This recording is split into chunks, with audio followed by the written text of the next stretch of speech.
I'm Amy. I'm Wendell. And I'm Patrick. And This is Yes, But Why? Podcast.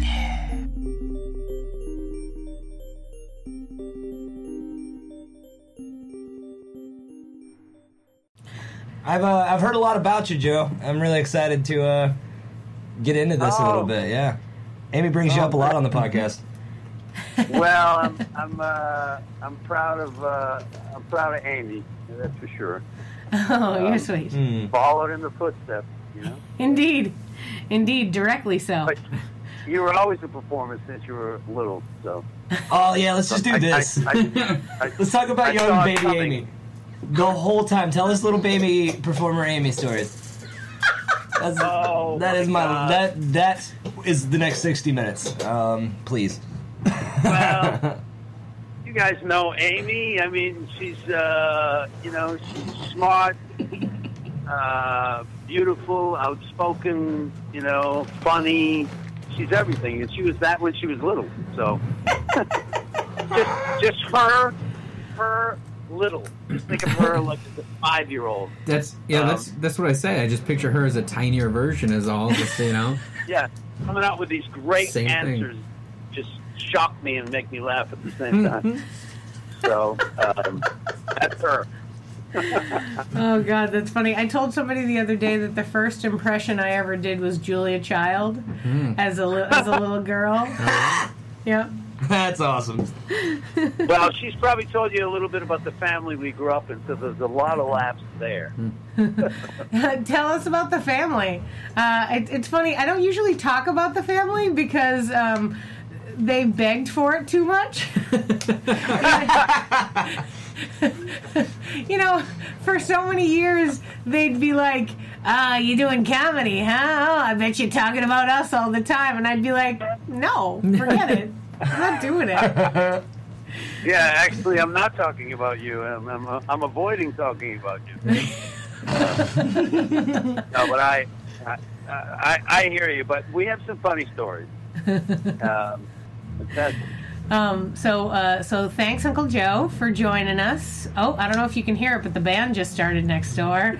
So, did they? Yep. Just in time. Yep. They playing anything good? Yeah, I don't know. Right now they're just riffing on a bass, I think. That's I don't what know. It sounds like, yeah. So we'll see what happens. There's also a shower that'll next be the to name us. of this interview. You can call it Riffing on the Bass. Riffing on the bass. Fun. So Joe, I've always wondered, Joe was right out of high school when I was born, and moved straight to New York City. What was your impetus for just like graduating high school and being like, all right, let's do this. I want to go be an actor. Let's move to New York.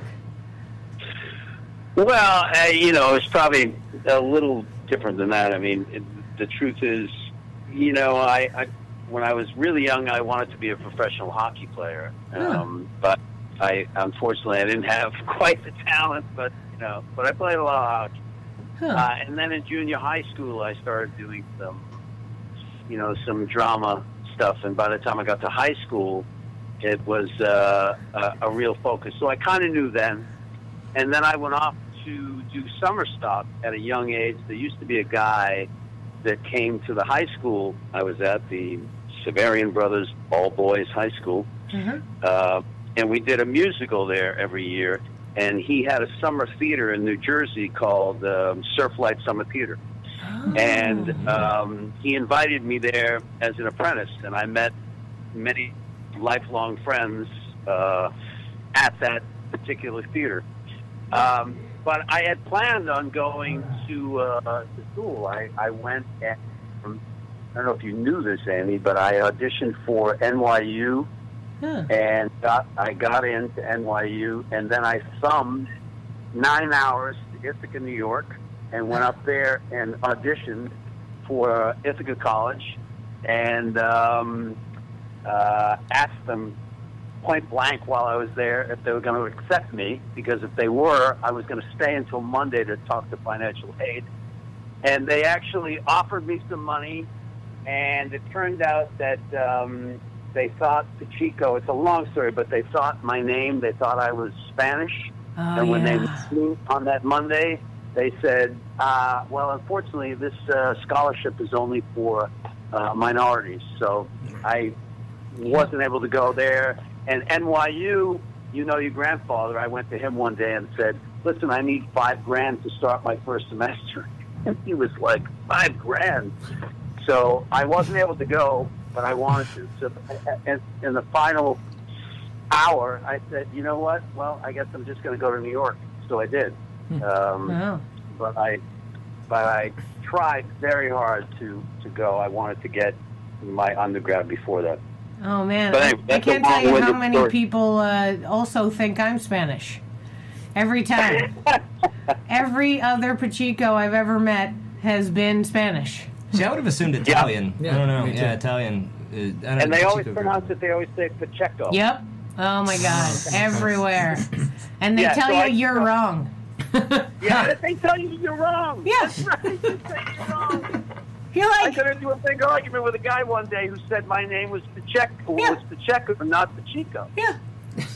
So I thanked him for that information. I said, God, I've gone 58 years with bad information. Thank you. You dealt with it better than me. I go, hey, Yeah, guy, hey, listen, if I tell you my last name is Jones and I spell it Smith, you're going to call me Jones, all right? Oh, yeah. Those are the smart-ass answers I like. Wow, so I did not know. First of all, hitchhiking to Ithaca sounds wild. Yeah. I hitchhiked there, and then I Sheesh. slept when I got there that night.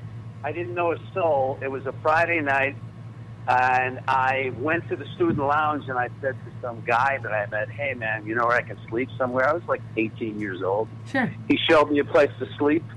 And then 2 days later, I met a girl I know who was part of a sorority, and I went and stayed in the sorority house for a few days. Yeah, that makes sense. All right. That too. Yeah, There's a movie. Oh, wow. Yeah, that's crazy. I did not know that that you had gotten into NYU and all that stuff. For the official record, I also did musicals at Xaverian High School. So the school that he went to, I was like directly following in your direct footsteps. by I went to the all girls school, and so I went to the boys' school to be the girls in the musicals there. So I just assumed the Shakespeare. Yeah. I was thinking, they were just. no, I mean it was like That's right. yeah. What musicals What was did the you name of do? that school? That I went to? Yeah. Oh, I went to Ursuline. Ursuline, right. I did a musical there, too. Hello, Dolly, I did at Ursuline when you were probably not born yet.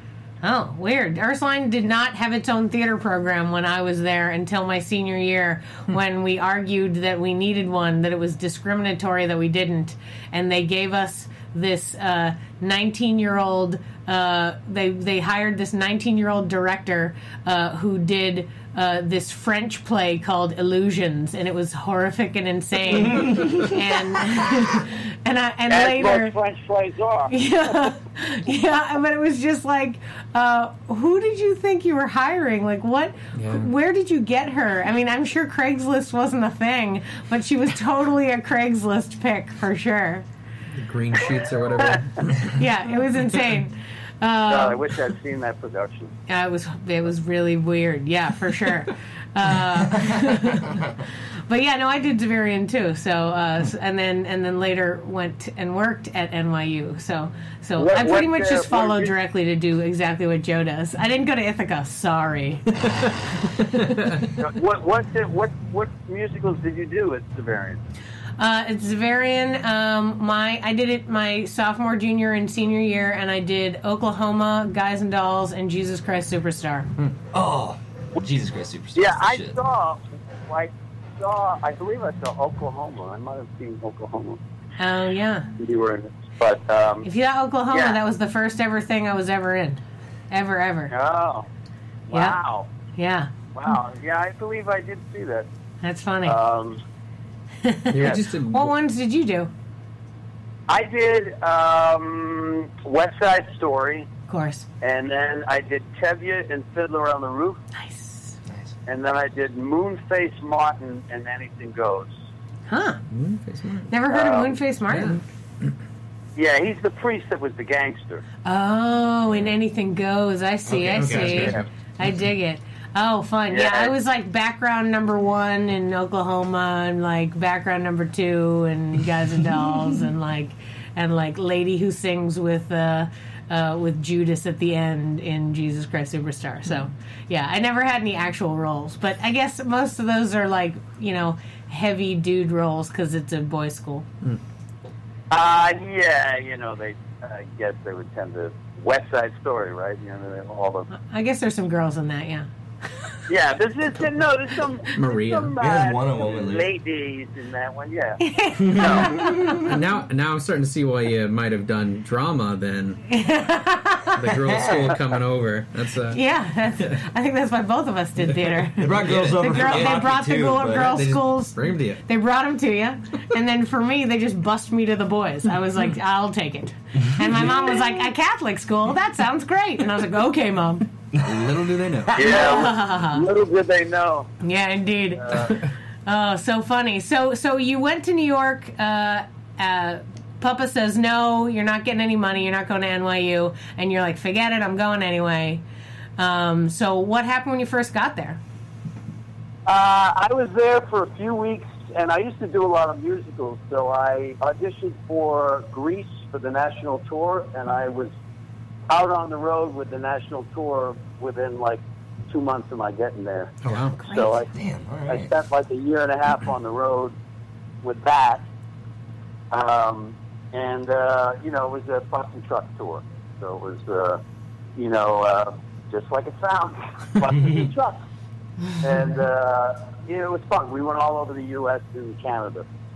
Oh, And it was around the time that the movie had just come out. right. So we were sold out everywhere we went because it was just like very popular at the time, Oh, yeah, absolutely.